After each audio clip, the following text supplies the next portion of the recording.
y el Museo de la Luz. Es autor de varios libros y numerosos artículos de divulgación científica y colabora regularmente en revistas y periódicos.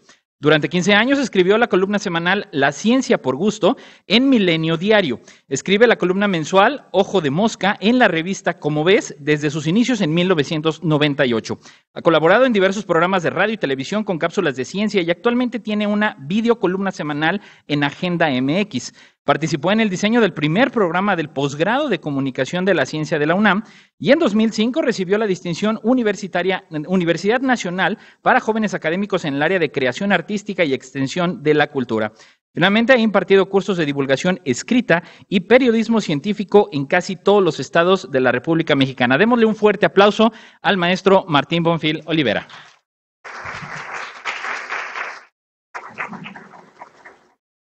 Muchísimas gracias, buenos días. Pues es verdaderamente un honor y un privilegio poder estar aquí con ustedes. Agradezco muchísimo la invitación, sobre todo a un evento tan importante y que ya ya se ha convertido en una tradición en San Luis Potosí. La red también ha tenido ya una trayectoria y pues después de todas las exageraciones que acaban de decir, pues no me queda más que agradecer y voy a empezar a compartir mi pantalla para poder comenzar. Afortunadamente ya hablaron de varios conceptos elementales yo no los había incluido en mi presentación. Y ahora que ya los dijeron, pues ya me quitaron esa preocupación de encima, ¿no? De no hablar de todas estas cosas, de los diferentes nombres con los que se nombra a esta actividad, la divulgación científica. Yo creo que finalmente, más allá de todos estos variantes, digamos, estas modalidades de apropiación social, de difusión, de periodismo, ahora hablan de acceso universal al conocimiento, que es algo que se inventó el CONACYT este sexenio, perdón. Pues finalmente el término más tradicional y que finalmente abarca todo, pues es este de divulgación científica.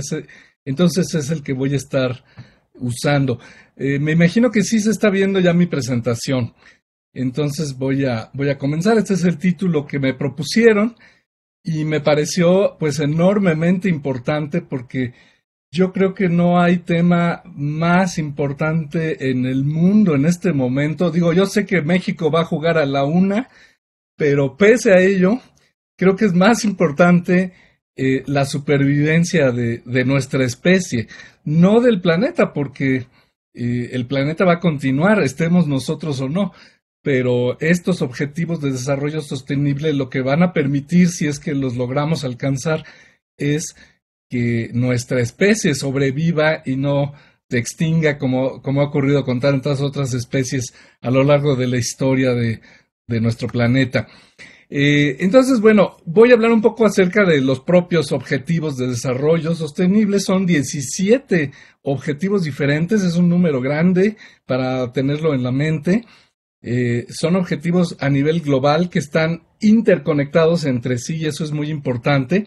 Fueron establecidos en el año de 2015 por la ONU, la Asamblea General de la ONU, y se les conoce también como Agenda 2030 o 2030, porque la idea es alcanzar estos objetivos o llegar lo más cerca posible de alcanzarlos para el año 2030. Nada más que se nos atravesaron 2 años de pandemia, lo cual ha tenido un impacto, pero bueno, vamos a ver qué tanto se logra alcanzar este ideal, ¿no?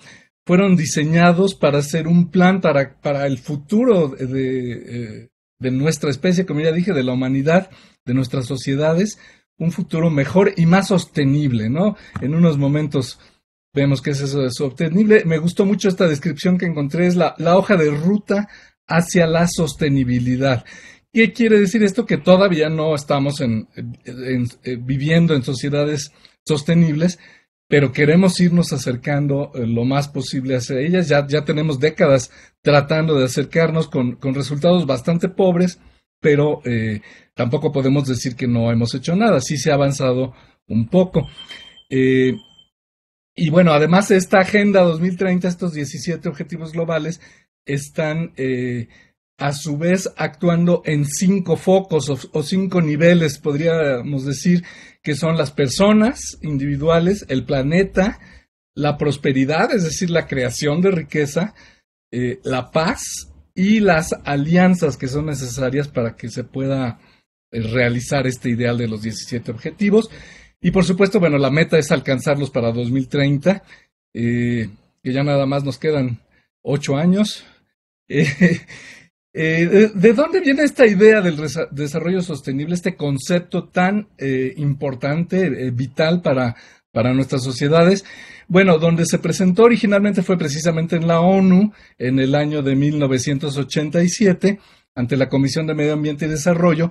Lo presentó una investigadora que se apellidaba Brundtland, entonces se le llamó el informe Brundtland, donde se presentó esta definición, digamos, y después se adoptó ya unánimemente por la Conferencia Plenaria de las Naciones Unidas sobre el Medio Ambiente y Desarrollo en 1992, en lo que se llamó la Declaración de Río, ¿no? Porque se acordó en Río de Janeiro, en Brasil, y yo recuerdo muy bien ese año que en México se introdujeron en los planes de estudio de primaria y secundaria, inmediatamente, digamos, en el cambio de programa que hubo en el 93, ya venían incluidos esta declaración de Río. Y la formulación original del informe Brundtland es que un desarrollo sostenible es uno que nos permita satisfacer las necesidades de las generaciones presentes, o sea, las nuestras, sin comprometer las posibilidades de las generaciones del futuro para atender sus propias necesidades.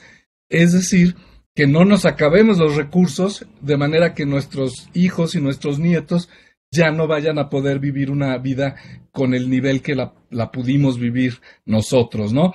De hecho, pues del 92 a ahorita yo creo que ya los hijos de quienes hicieron esas declaraciones son quienes están ahora luchando por llegar a esta meta del desarrollo sostenible.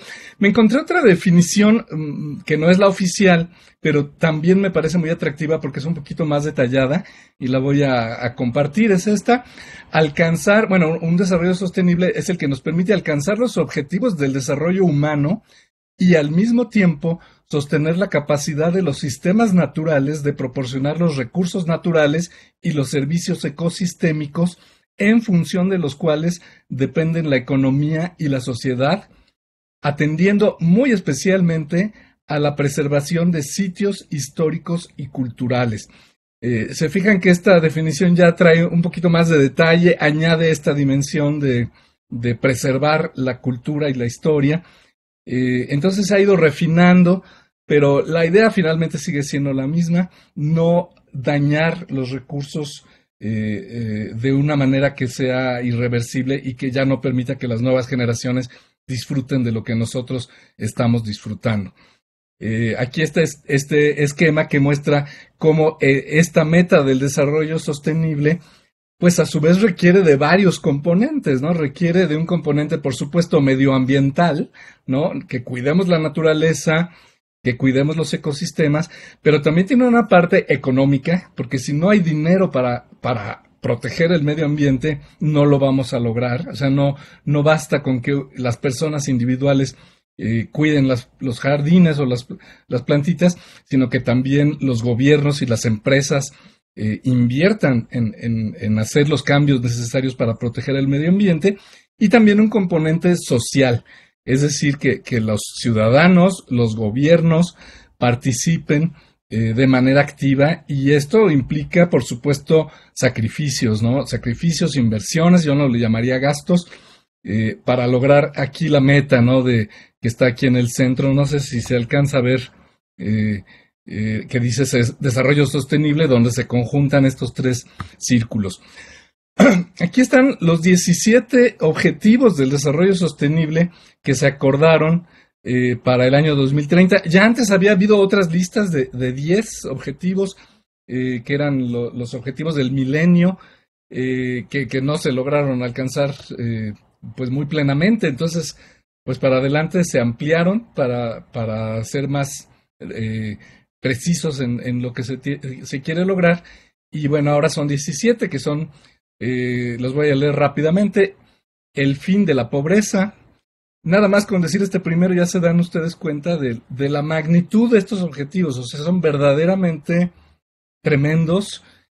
Obviamente no vamos a poder lograr el fin de la pobreza de golpe ni de una manera fácil. A lo mejor nunca lo vamos a lograr, pero acercarnos lo más posible a disminuir la pobreza en la mayor medida posible, ¿no? Y para la mayor cantidad de gente posible. El segundo es lograr el hambre cero. El tercero, salud y bienestar. Educación de calidad. Eso es muy importante porque no basta con que todas las personas reciban educación si esta educación no tiene un mínimo de calidad. Igualdad de género, que es algo que ahora nos damos cuenta muy claramente. En 1992 todavía no se hablaba tanto de este tema. Agua limpia y saneamiento. Energía asequible y no contaminante, que es algo que ahorita sí todo el mundo tenemos presentes. Trabajo decente y crecimiento económico, es decir, trabajo en condiciones humanas, ¿no? Y que permitan el desarrollo de la vida más allá del trabajo. El noveno es industria, innovación e infraestructura. Después, reducción de la desigualdad. Después, ciudades y comunidades sostenibles. Producción y consumo responsables. Acción por el clima. Donde entraría este gran problema que todos tenemos en la mente del calentamiento global, del cambio climático, de la crisis climática.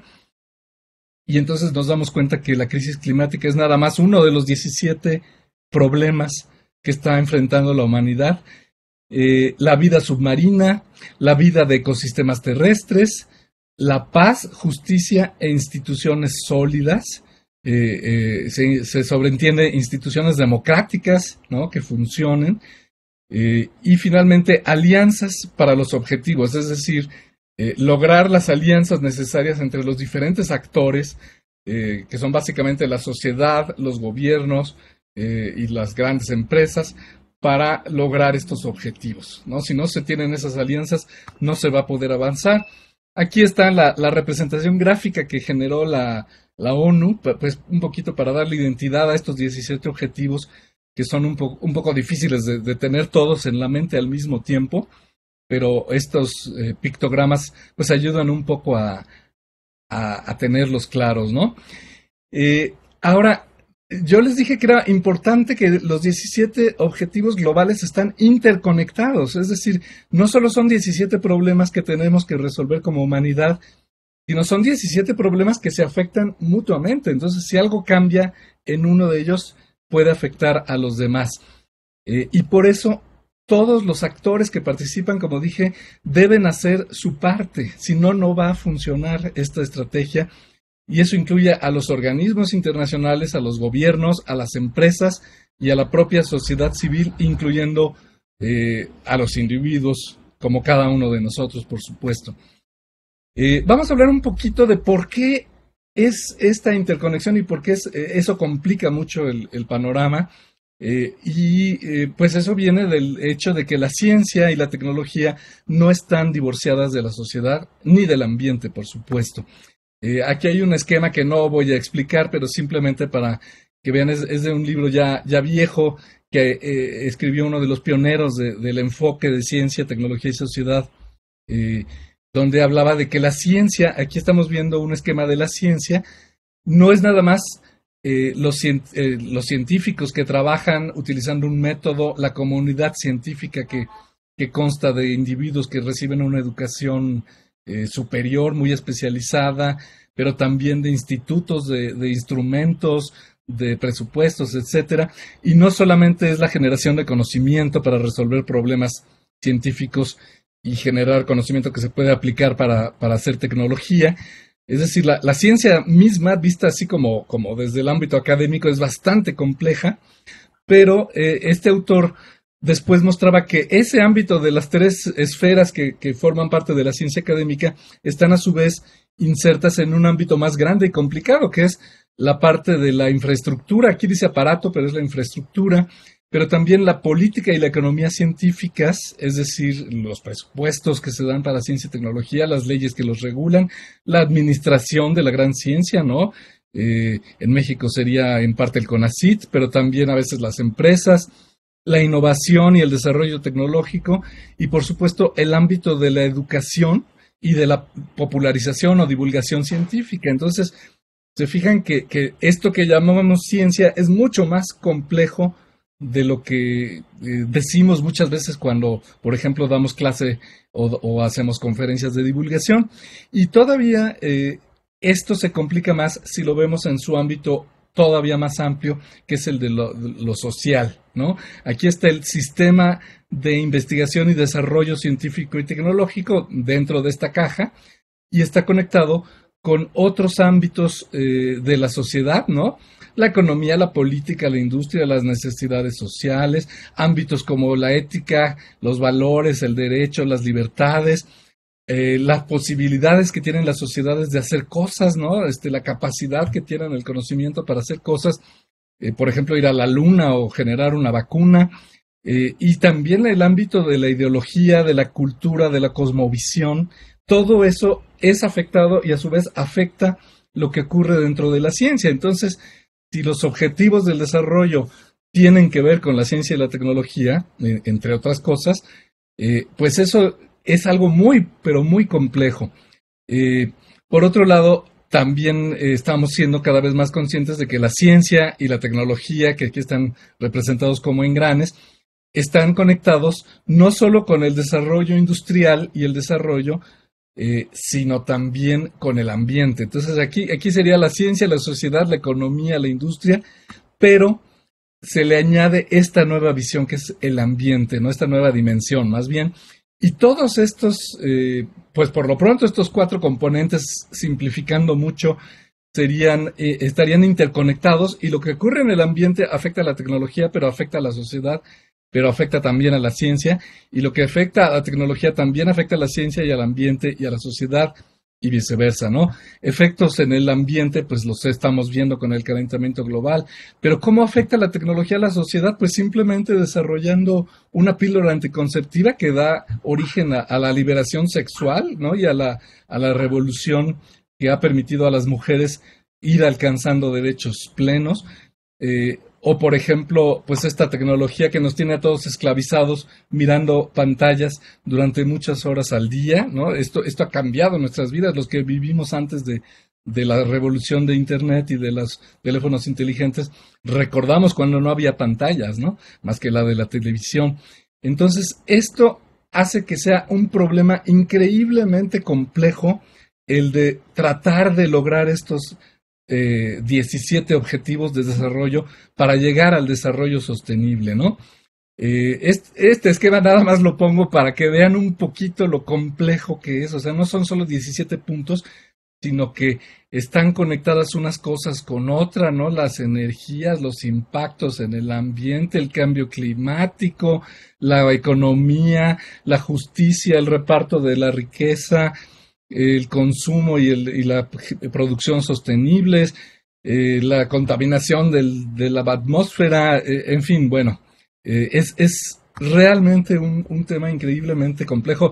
Para subrayar eso, este es un esquema de cómo la iniciativa privada participa en los objetivos de desarrollo sostenible. Aquí están los objetivos en el círculo exterior.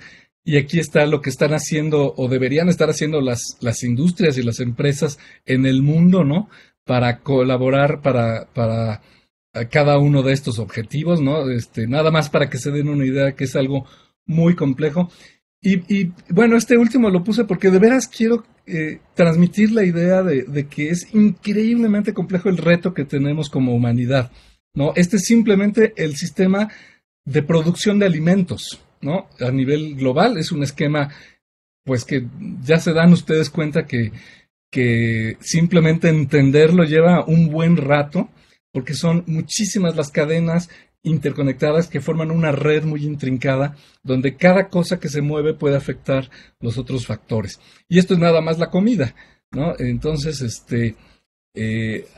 También se ha generado este esquema donde se representa qué tanto uno de los objetivos influye en los otros o está afectando a los otros, ¿no? El de cero hambre está conectado con el de la energía, con el de la vida en la tierra, bueno, prácticamente con todos. Entonces ahí se ve las interconexiones que hay entre estos objetivos de desarrollo. Si tenemos esta Agenda 2030 que es tan increíblemente compleja, ¿qué vamos a hacer, no? Eso es lo que uno se podría preguntar. Bueno, déjenme bajar un poquito el nivel de ansiedad, mostrando que sí se puede dar un cierto orden a todo este caos de los 17 objetivos, viendo que hay por lo menos estos 3 niveles, ¿no? Hay el nivel más básico, que diríamos es como la infraestructura, que es pues la biosfera, ¿no? Y están estos 4 objetivos, el de la vida y ecosistemas terrestres, la vida acuática, el agua limpia y saneamiento y la acción por el clima, ¿no? Si no logramos eso, pues todo lo demás no va a poderse lograr a su vez. Después el segundo nivel es el de la sociedad, donde entran los objetivos del fin de la pobreza, de las ciudades y comunidades sostenibles, de la paz, justicia e instituciones sólidas, de la energía asequible y no contaminante, de la salud y bienestar, de la educación de calidad, de la igualdad de género y del hambre cero, ¿no? Esto es a nivel social. Si logramos al mismo tiempo que cuidamos la biosfera, lograr esto en nuestras sociedades, pues vamos a ir avanzando en estos objetivos.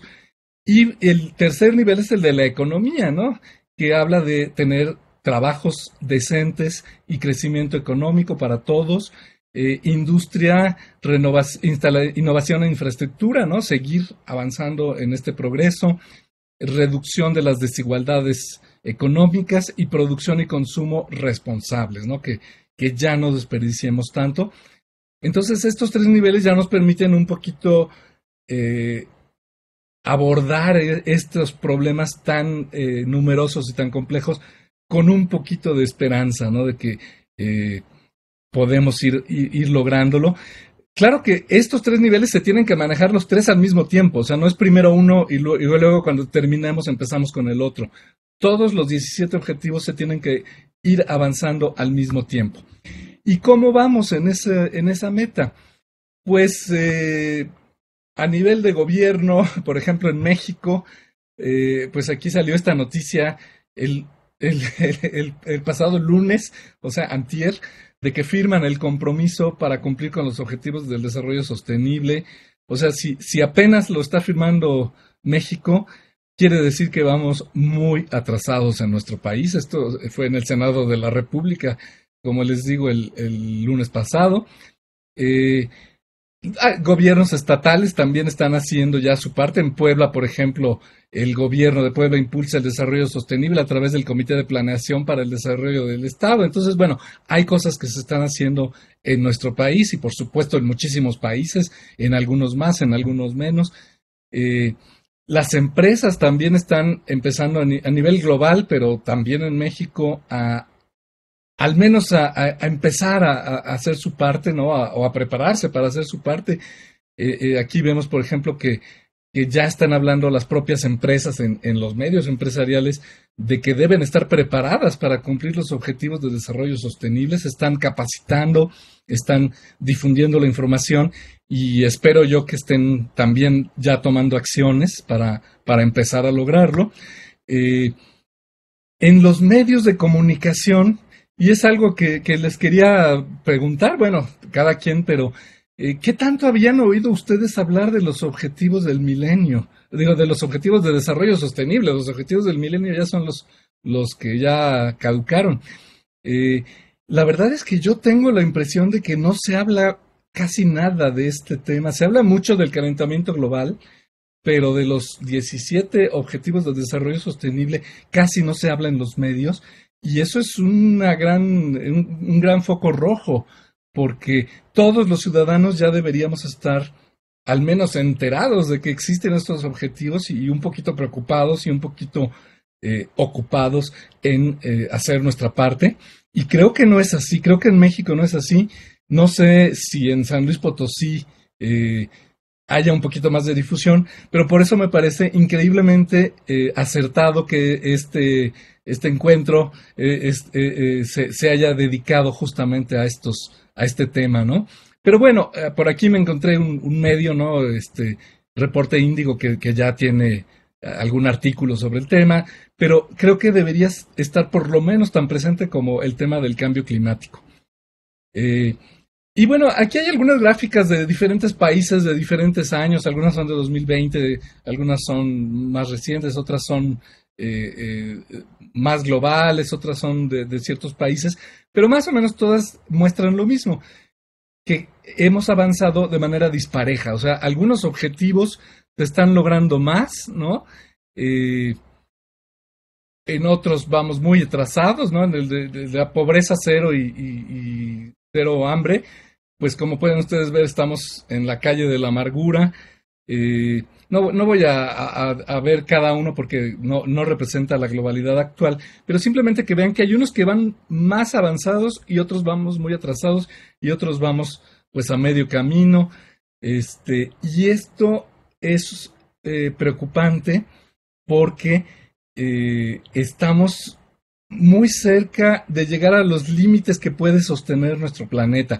Esta gráfica es distinta, esta muestra los riesgos que tiene nuestro planeta de ya no podernos sostener, ¿no? Entre otras por diversos casos, diversos factores como el daño a la capa de ozono, que nos protege de los rayos ultravioleta, la carga de aerosoles atmosféricos, la acidificación del océano, que puede destruir los corales y las conchas de los animales marinos, la acumulación de nitrógeno y de fósforo que proviene de los fertilizantes que utilizamos y que se va a los mares y a los ríos y a los lagos y los contamina porque permite que crezca la vegetación de tal manera que se agote el oxígeno en esas zonas. Entonces pareciera paradójico que estos fertilizantes que llegan a lagos, ríos y mares permite que crezcan muchísimo las plantas y eso daña al ambiente porque agota el oxígeno que está disuelto en el agua. Estos son lo que llaman flujos biogeoquímicos, el uso de agua fresca, el cambio en cómo se adjudica la tierra, la diversidad funcional, la integridad de la biosfera, la diversidad genética. Es decir, la integridad de la biosfera tiene estos dos componentes, la diversidad funcional, de qué tanto siguen pudiendo funcionar los ecosistemas, y qué tanto estamos perdiendo diversidad genética. Aquí dice gerérica, pero bueno, se equivocó quien hizo la gráfica. Y se fijan que algunas áreas estamos más o menos en la zona segura, ¿no? Lo que está en azul es que todavía no nos debemos alarmar demasiado. Por ejemplo, en lo de la capa de ozono, estuvimos en riesgo, pero logramos tomar medidas y va corrigiéndose ese problema. Pero en otros, como en la pérdida de diversidad genética en los ecosistemas, pues está fuera de todo límite. O sea, estamos teniendo una pérdida de diversidad, de biodiversidad enorme, lo mismo que la contaminación por nitrógeno en cuerpos de agua. Y fíjense ustedes cómo el calentamiento global, que entraría aquí el cambio climático, la crisis climática, comparado con estos otros, no es un problema tan grave. Entonces, ¿esto qué quiere decir? Que no sabíamos y nuestros ciudadanos no saben que ese gran riesgo que todos nos angustia del cambio climático es uno de los menos graves. Tenemos otros más graves como la pérdida de diversidad genética y la contaminación de las aguas con fertilizantes que están causando daños, ¿no? Entonces, quiere decir que hay mucho que divulgar urgentemente, porque si la gente ni siquiera sabe esto y cree que con resolver el cambio climático, que ni siquiera eso estamos logrando, basta, pues nos vamos a quedar con todos los otros problemas, ¿no? Aquí hay otra gráfica de cómo vamos, ¿no? Esto me parece que es de Europa. No, parece que es a nivel mundial, pero miren cómo hay algunos objetivos que van más pobres que otros, ¿no? En su avance. Simplemente eso es lo que quiero mostrar con esta gráfica. Y esta es otra más, que esta sí es de Europa y muestra el grado de avance. No quisiera yo ver la de Latinoamérica, ni la de Estados Unidos, ni de China, ni de México, porque seguramente estamos mucho más atrás en el cumplimiento de estos objetivos. Entonces, bueno, quise dar todo este contexto porque realmente creo que no tenemos esa información, no la estamos viendo en el radio, en la televisión, en internet, en los periódicos, en las revistas, en los libros, y hay que hacerla circular. Y ahí es donde entra justamente pues nuestra labor que nos ocupa en este encuentro, que es la divulgación científica, ¿no? ¿Qué podemos hacer desde la divulgación científica? Por supuesto, con lo que ya se mencionó en la inauguración, ¿no? De que se tiene que compartir de una manera accesible, de una manera fiel, ¿no? Es decir, sin tergiversar, sin malinformar, sino teniendo el rigor científico necesario, ¿no? Y además de manera interesante, que capte la atención y que haga que las personas se apropien, como ya se dijo, y se comprometan, ¿no? Con este tipo de temas, ¿no? Porque hay temas con los que uno no se tiene que comprometer, como yo no sé, la cosmología, ¿no? Si hay un hoyo negro en el centro de una galaxia, pues eso no es algo con lo que yo pueda participar o pueda jugar un papel, pero en este tema del desarrollo sostenible, claro que nos podemos involucrar, ¿no?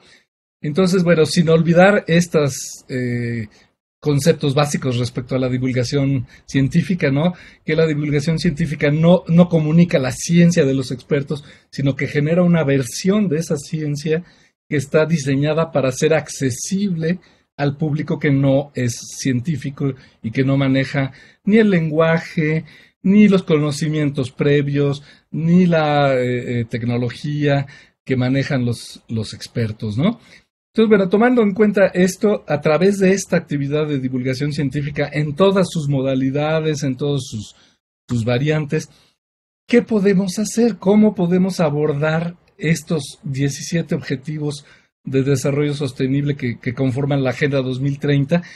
Bueno, algo que podemos hacer es esto, ¿no? Hacer mensajitos como este que dice, bueno, hambre cero, que es el segundo objetivo, reduce el desperdicio de comida y apoya a los agricultores locales. 1/3 de los alimentos del mundo se desperdicia, mientras 821 millones de personas están desnutridas. Por supuesto que este tipo de mensajes importan, pero ¿basta con esto? Por supuesto que no. Es decir, aquí hay otro, ¿no? Educación de calidad ayuda a educar a los niños en tu comunidad. Básicamente, estos mensajes son cosas que pueden hacer las personas individuales, ¿no? Cada uno de nosotros como individuo, pues puede reducir el desperdicio, tratar de organizarme con mis vecinos o con la gente de mi pueblo, de mi comunidad, para reducir el desperdicio de comida. Puedo yo ir a educar gente, ¿no? O puedo organizarme, o puedo cooperar con las escuelas. Este otro dice, fin de la pobreza, dice, dona lo que no uses. Bueno, eso es algo que ya se está poniendo más de moda, ¿no? Pero no hay que quedarnos en esto, que muchas veces es lo que pasa, que nos quedamos en una campañita, en unos memes, en una campaña de radio, y ya, ¿no? Y no estoy hablando de nosotros como individuos, básicamente de los gobiernos, ¿no? Hay que ir mucho, mucho, mucho más allá de esto. Me encontré un artículo en la revista a pie de página, nada más porque lo muestro porque el título es algo con lo que yo coincido y me parece que es muy importante enfatizarlo. Lo escribió la maestra Marta Marín, que dice, un futuro sostenible sí, empecemos por la educación. Y eso es algo vital. O sea, aquí estamos hablando de divulgación científica, que es un ámbito fuera de la escuela, fuera de la educación obligatoria o de la educación formal, pero no va a bastar con la divulgación científica. También la escuela tiene que desde ya empezar a formar a los jóvenes en esto. Y claro que tenemos avances en México. Les decía yo que desde el 92 se incluyeron los objetivos de la Agenda de Río, del Acuerdo de Río.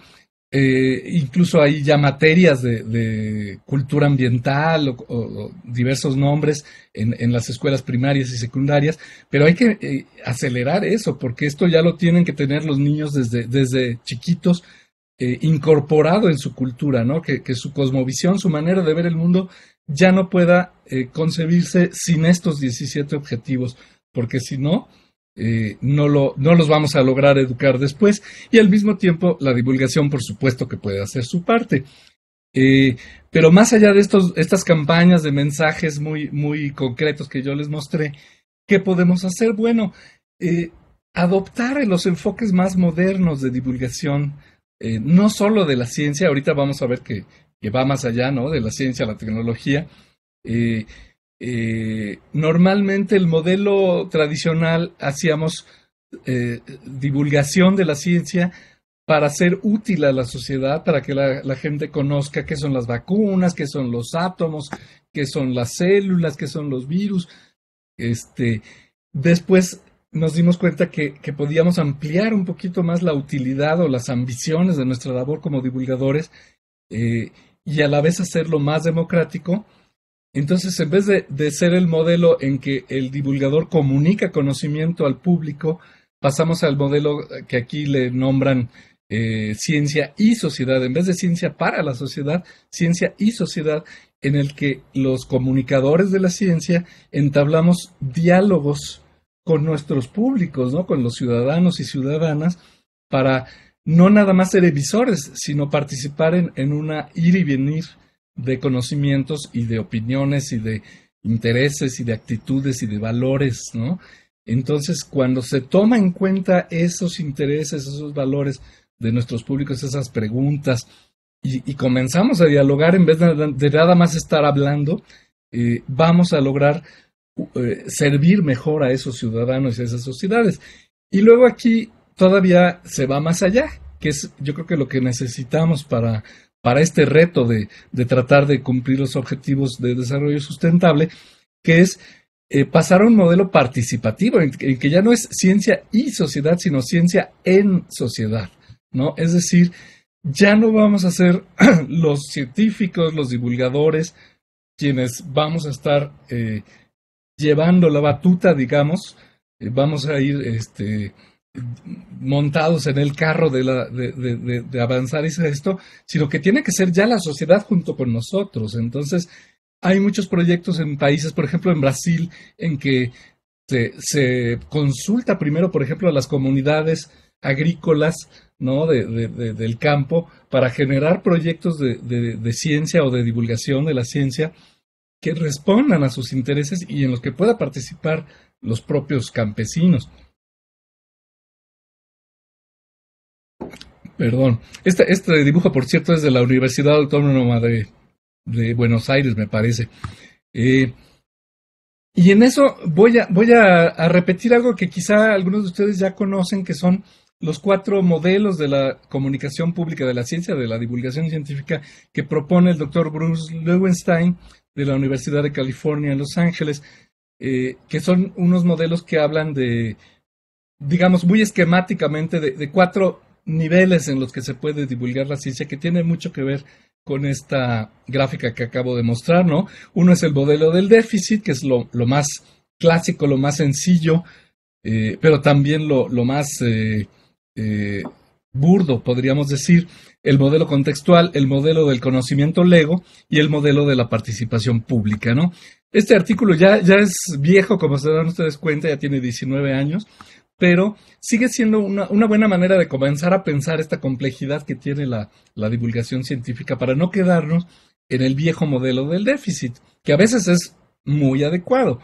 En la pandemia necesitamos, en el 2020, informar a la gente, pues, de que era un virus, que era una pandemia, que era un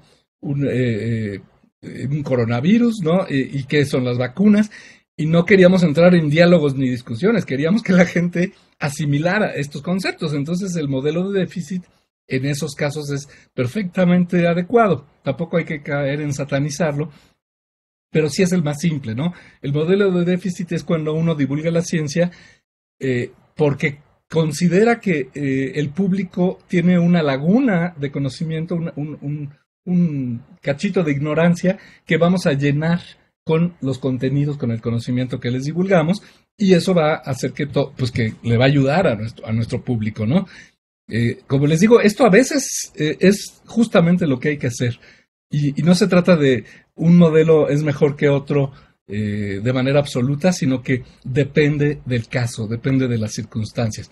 El segundo modelo que describe el doctor Loewenstein es el contextual, que reconoce que los individuos no solo son cajas vacías, ¿no? O cuadernos en blanco que vamos a llenar con nuestra información que les vamos a divulgar, sino que esos individuos, nuestro público, procesan la información de acuerdo con esquemas sociales y psicológicos que han sido moldeados por sus experiencias previas. Sus creencias, sus tradiciones, la educación que tienen, su formación familiar, sus prejuicios, sus conocimientos erróneos que hayan asimilado, pues no sé, a través de la televisión. Mucha gente le cuesta trabajo ciertos conceptos de física porque en el mundo de la vida diaria no vemos con claridad las leyes de Newton, por ejemplo, ¿no? Entonces, lo vivimos esto en la pandemia, que la gente a veces no se quería vacunar porque ya tenía ideas previas de prejuicios antivacunas, ¿no? Entonces, eso hace que sea más difícil divulgar la ciencia. Y si no tomamos en cuenta que la gente va a acomodar la información que le damos de acuerdo a esos esquemas previos que tiene, pues entonces muchas veces vamos a fracasar en nuestra labor. El tercer modelo que presenta el doctor Loewenstein es el de conocimiento lego, esto comienza en el conocimiento local de la gente, el conocimiento que está basado en las vidas e historias de las comunidades reales, de las comunidades rurales, de las comunidades citadinas, de los grupos originarios, etcétera. Y este modelo argumenta que los científicos muchas veces llegamos de manera irrazonable a decirles a estas poblaciones, a estos grupos, a esta gente, eso que tú crees está mal, déjame te digo lo que está bien, lo correcto, lo que es la ciencia. Y entonces lo que logramos es no solo faltar al respeto a los conocimientos, a las tradiciones de estas personas, sino que vamos a ser rechazados, ¿no? Lo que les ofrezcamos va a ser rechazado porque se ve como una imposición, ¿no? Y no reconocemos en esos casos las contingencias o la información adicional necesaria para tomar decisiones personales o políticas en el mundo real. Digo, por ejemplo, podemos proponerle a unos campesinos que adopten nuevas prácticas de cultivo que van a ser más eficientes y menos contaminantes, pero si no tomamos en cuenta que a lo mejor son más caras o que a lo mejor no están a su alcance porque no hay quien las distribuya, pues entonces no lo van a adoptar, ¿no? O si va en contra de creencias que tengan. Entonces, este modelo divulga la ciencia primero tomando en cuenta y utilizando ese conocimiento que tiene el público para presentarle a ese público el nuevo conocimiento que queremos que acepte, ¿no? Y esto es muy cercano a lo que se conoce como apropiación social de la ciencia, ¿no? Y por último, ya terminé con los 4 modelos. Nada más les voy a mencionar que los 2 primeros modelos, ¿no? El de déficit y el contextual, son modelos de transmisión en que uno transmite conocimientos. Y los últimos 2 modelos, el de conocimiento lego y el de participación pública, que es el más democrático, digamos, si lo queremos ver así, son modelos de diálogo. Entonces es más difícil armar diálogos que nada más emitir mensajes. Pero en temas donde está en juego el interés de la sociedad o la supervivencia de la sociedad, pues tenemos que hacerlo a través de estos diálogos, no nada más diciendo lo que la gente tiene que creernos, ¿no? ¿Cuál es el mejor de estos modelos? Como les decía, pues depende del tema, depende de los objetivos, depende del público, de las circunstancias. No es lo mismo cuando estamos en una emergencia por una pandemia que cuando estamos en condiciones normales, etcétera, ¿no? Pero yo creo que el utilizar adecuadamente estos modelos y otras visiones, o simplificándolo en esta gráfica que me gustó, pues nos va a permitir que generemos diversos proyectos de divulgación para comunicar a nuestros públicos esta problemática, ¿no? de los 17 retos de desarrollo sostenible. Hay algunos obstáculos que vamos a encontrar en nuestro camino. Uno es la desinformación, ¿no? Existe la gente que se rehúsa a aceptar la realidad del cambio climático, a veces por razones ideológicas, a veces por cuestiones, no sé, personales, pero también muchas veces por intereses económicos. o ideológicos, ¿no? Esta gráfica se la robé al doctor Mario Molina, que desgraciadamente falleció, donde muestra que 95% de los expertos están convencidos de que el cambio climático es un problema muy serio, pero el 5% de científicos en esa época todavía no estaban convencidos, pero los ciudadanos comunes, solo el 26% estaban convencidos de que es un problema grave y el 74% estaban en negación, ¿no? Bueno, eso sigue existiendo, ¿no? Todavía los científicos están muy conscientes. Aquí nada más estamos hablando de cambio climático, no de los 17 problemas, pero el público todavía es una minoría. Bueno, probablemente ya disminuyó, esta gráfica tiene algunos años también, pero todavía no son conscientes de que es un problema grave. Y pese a eso, el consenso científico ha ido aumentando. Ven ustedes de 2009 al 10, al 13, cómo fue aumentando de 97% de científicos que están convencidos de que es un problema real y causado por el ser humano, al 97,5 y luego al 98,5. Entonces ya prácticamente no existen especialistas que lo duden, pero el gran público sigue dudando porque escucha argumentos falaces como que hay investigaciones que demuestran que no es cierto que el cambio climático sea grave. Bueno, claro que existen, pero son una porción minúscula y probablemente son estudios o mal hechos o sesgados por intereses económicos, ideológicos o de otro tipo, ¿no? Contra 13.950 artículos están 24, ¿no? Que todavía negaban la realidad del cambio climático. Otro reto, y ya para ir terminando, es pues la propia complejidad del tema, ¿no? Son, para empezar, 17 cosas. O sea, ¿cuándo puede uno comunicar 17 cosas? Entonces, no podemos sobrecargar a nuestros públicos de información porque simplemente se van a cerrar y van a decir, ay no, esto está muy complicado y además me angustia, ¿no? Porque esa es la otra cosa. Se trata de un sistema complejo, o sea, no son 17 puntos como les mostré, sino de una red de conexiones entre estos 17 temas que hacen todavía más complicado divulgarlo. Y el tema es un tema que causa angustia, que no es agradable. Y bueno, después de 2 años y pico de pandemia, lo menos que quiere el público es tener más malas noticias, pero pues ni modo, tenemos que ocuparnos en empezar a trabajar si no lo habíamos hecho para poner nuestro granito de arena. Y además, realmente, por más que divulguemos la ciencia, el individuo, cada persona, puede hacer muy poco. O sea, yo puedo reciclar y puedo reducir mi consumo, pero eso no va a tener un impacto importante frente a la contaminación de las industrias chinas, ¿no? Por ejemplo, o a la construcción de nuevas plantas que emiten gases de efecto invernadero.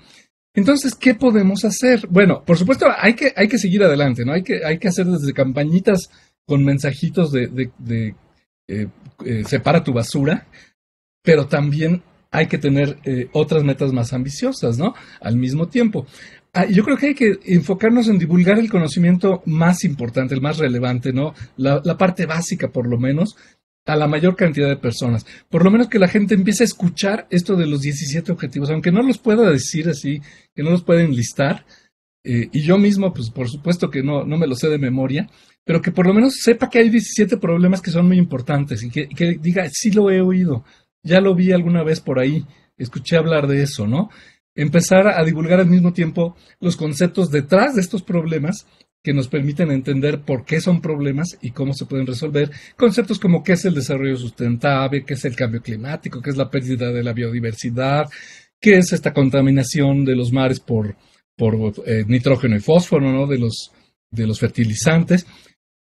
Entonces yo creo que poco a poco, si esos temas van permeando, va a ser menos difícil que la gente empiece a ser consciente de estos objetivos. Y también hay que ayudar a que los ciudadanos se den cuenta que no es solo un problema de ciencia y tecnología, sino también un problema social, económico, político, legal, ¿no? Incluso ético, si queremos irnos a ese extremo, ¿no? O sea, no se trata nada más de la ciencia, sino de que toda la sociedad tiene que cambiar. Es un poco como lo que pasa con, bueno, uno de los 17 objetivos, la igualdad de género, ¿no? No se trata de un tema médico ni de leyes, se trata de un tema de cambio de toda nuestra cultura, ¿no? Y la estamos cambiando. Yo para terminar haría una propuesta, digo, no es una propuesta, son ciertas ideas, ¿no? Pero que se centran en este concepto de la cultura científica. Porque no creo que hacer una campaña donde le estuviéramos explicando a todo mundo exactamente cuáles son esos 17 objetivos con todo detalle, pues eso sería como darles un curso, ¿no? De la escuela, ¿no? De un semestre. Pero lo que sí podemos hacer es redoblar nuestros esfuerzos para fomentar que nuestros ciudadanos tengan una mayor cultura científica, ¿no? Y cuando hablo de cultura científica no hablo solo de saber cosas, porque como bien dijo el doctor Rui Pérez Tamayo, que es otra de nuestras grandes pérdidas este año, eh, eh, él dice que la ciencia no se limita a su contenido formal, a los conceptos, ¿no? A las teorías.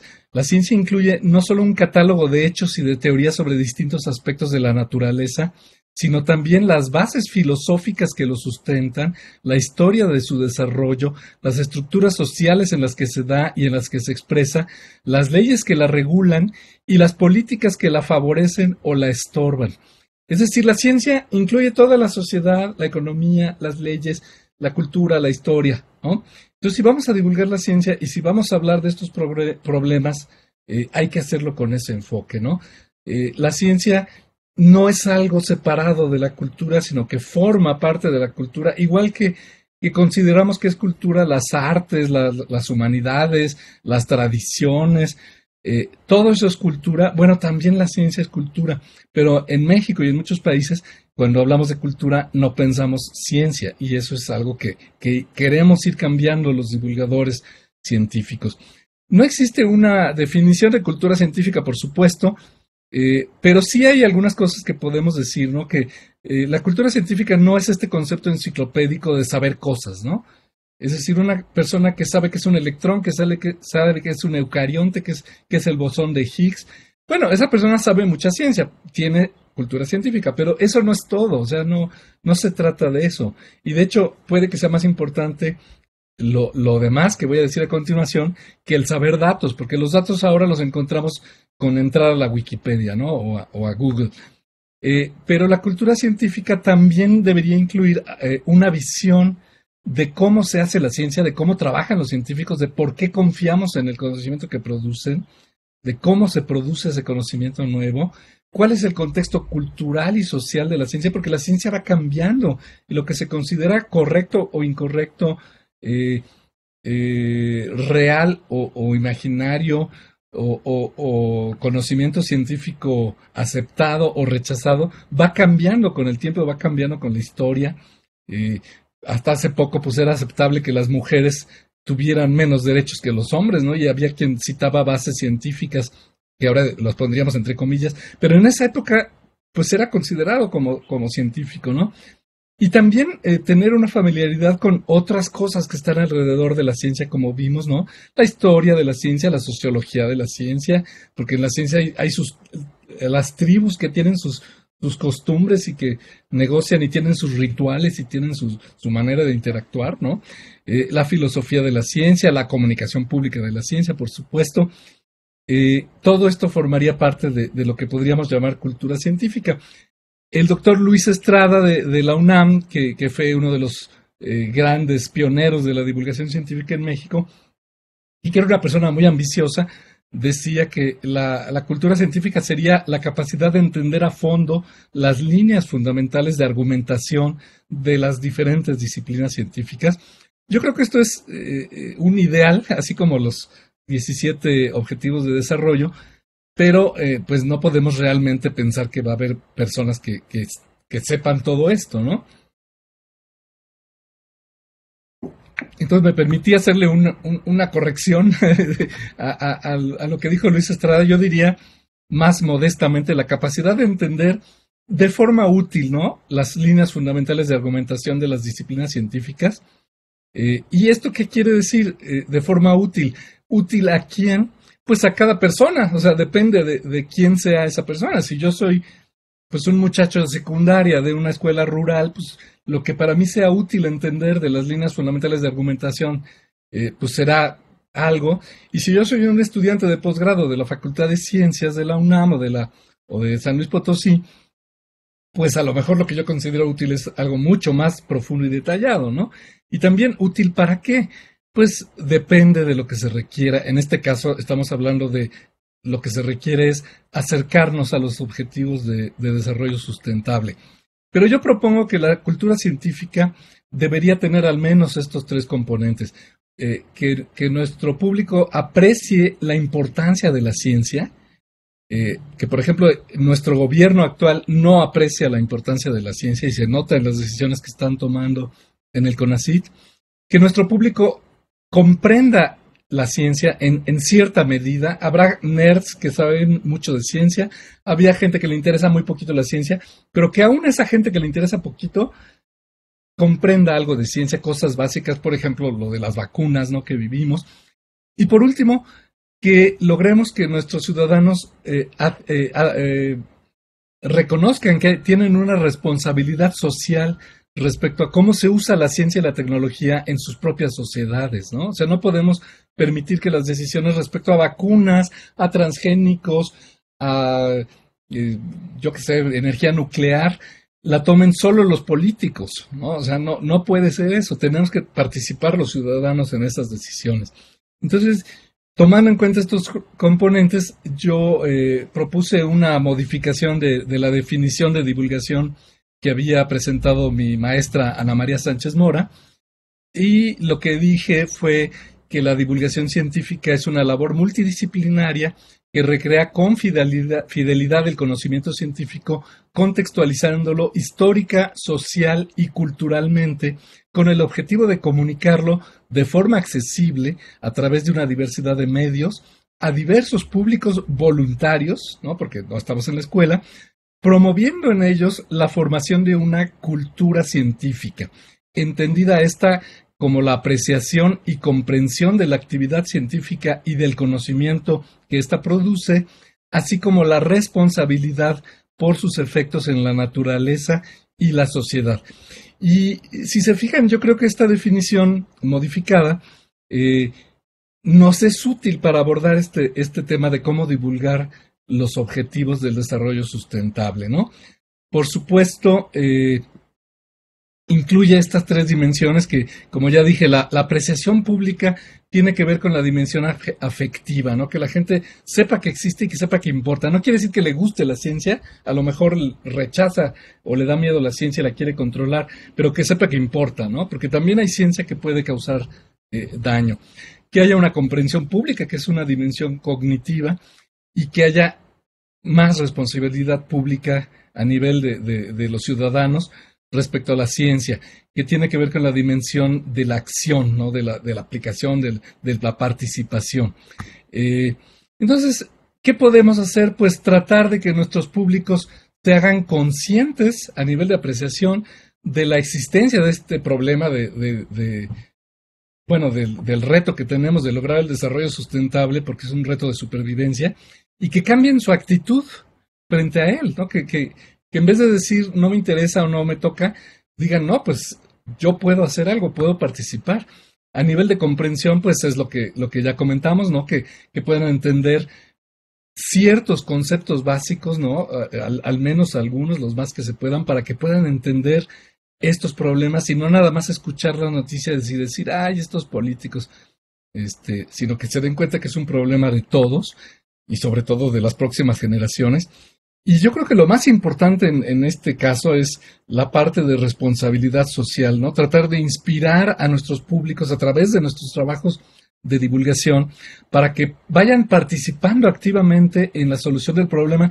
Y esto va en una gama que va desde esto que decíamos de separar la basura, reciclar la ropa, yo qué sé, no comprar tecnologías contaminantes, lo que uno pueda ir haciendo a nivel individual o a nivel de gobierno, hasta medidas como más sociales, como presionar a nuestros gobiernos y a las empresas para que tomen medidas, ¿no? Los gringos hacen un poquito eso, pero en muchos otros países todavía no nos damos cuenta de que los políticos están a nuestro servicio y que nosotros podemos exigirles a través de nuestro voto y a través de marchas y a través de mensajes y otro tipo de estrategias que se comprometan, ¿no? Yo no entiendo cómo es posible que apenas el lunes se haya firmado el gobierno de México para empezar a abordar los objetivos del milenio.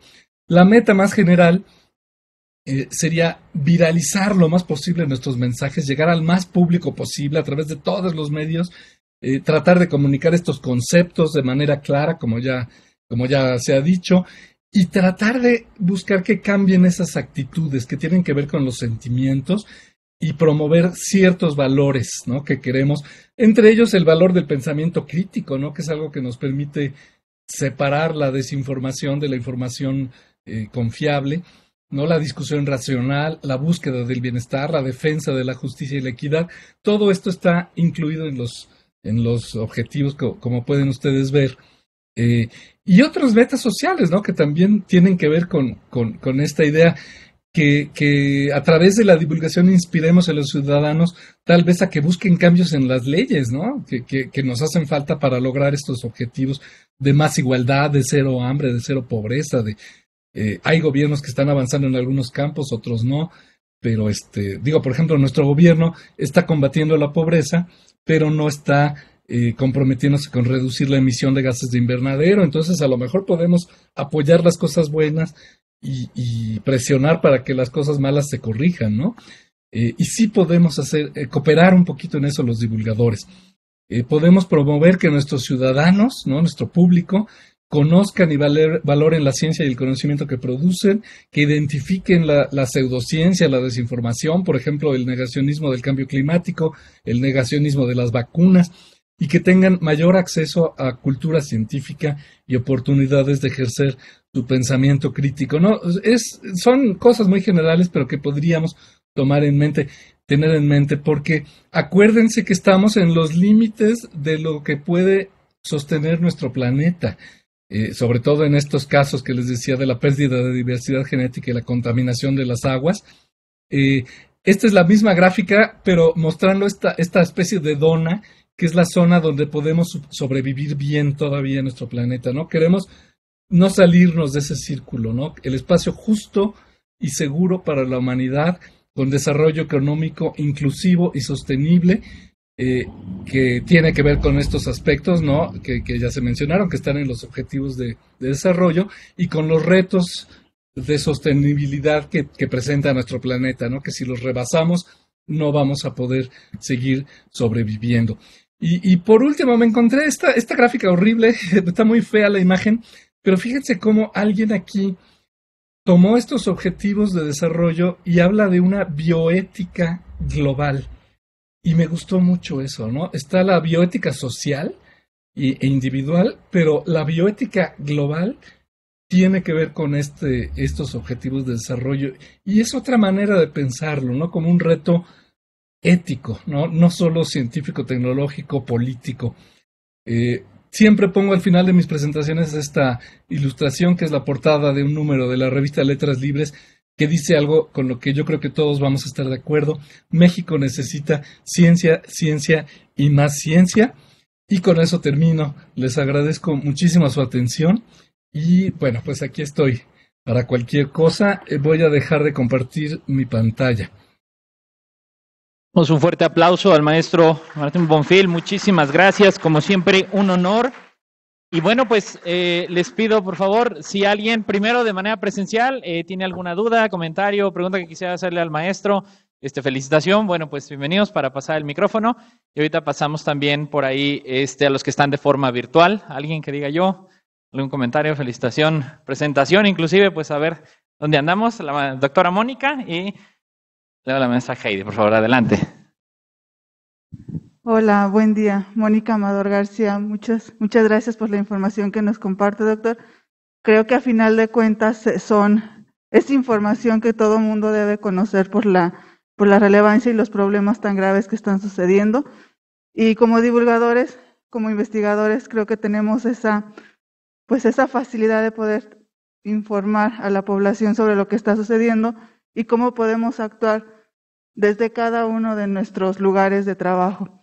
En eso yo le agradezco mucho. Creo que aquí de manera general soy docente del Instituto Tecnológico Superior de Río Verde, acá en San Luis Potosí, y tenemos una plantilla docente que está trabajando precisamente con este tema, ¿no? Con estos temas 17 que usted menciona puntualmente, que son muy críticos y que se deben de atender. Entonces yo le agradezco esta información y más que nada pues es un agradecimiento y saber que todos, al final de cuentas, estamos trabajando en los 17 objetivos y uno de ellos que estamos trabajando puntualmente ahorita, alianzas. Entonces yo les agradezco también y ponernos a la orden también para trabajar de manera conjunta, que eso es lo que buscamos. Entonces es eso. Muchas gracias. Pues estoy totalmente de acuerdo, y qué bueno que desde las instituciones educativas, porque como les dije, no solo la divulgación, sino que más importante, la escuela tiene que cooperar en esto. Y, por ejemplo, la red que tienen ustedes. Grabación activada.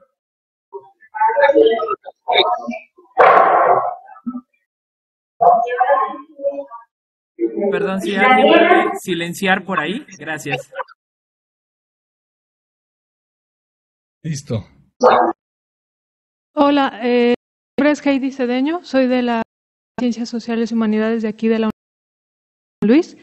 Bueno, mi comentario sobre todo es felicitarlo porque me agradó muchísimo la charla, muy amena, mucha información y yo creo que también eso es tan complejo poder sintetizar todo este gran reto de la divulgación en sí y ahora considerando los objetivos de desarrollo sostenible. Me gustaría saber de quién fue la definición, la segunda definición que dio de desarrollo sostenible, donde era más completa porque incluía este aspecto social histórico como patrimonio también considerado a futuro.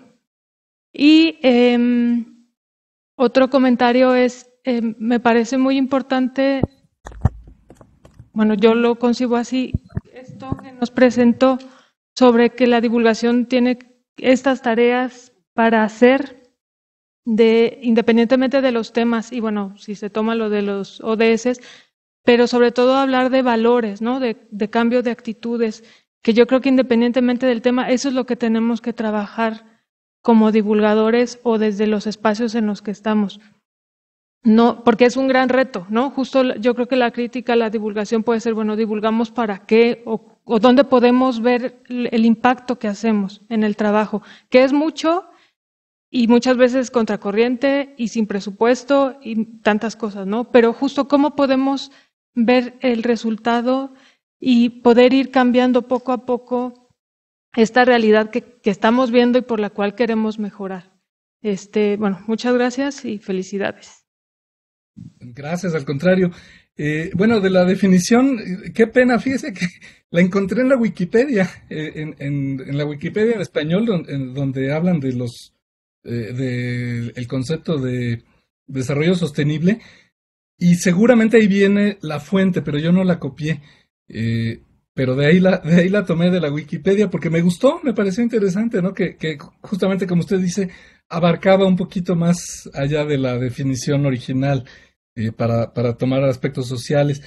Y bueno, totalmente de acuerdo con lo que dice. Yo creo que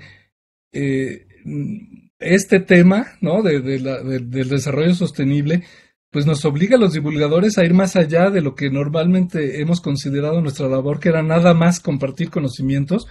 Y pues ahora tenemos que entrarle, como usted dice, a promover ciertos valores y cambiar actitudes, ¿no? Y participar en temas pues más sociales que tienen que ver hasta con leyes y con dinero y con todo esto. Entonces, pues es realmente un reto y yo creo que la divulgación científica, al menos en estos temas, sí se está teniendo que transformar y está adoptando este enfoque de apropiación social, de compromiso, de diálogo y todas estas cosas que mencioné. Por cierto, si a alguien le interesa, a través de los organizadores, con todo gusto les puedo compartir la presentación.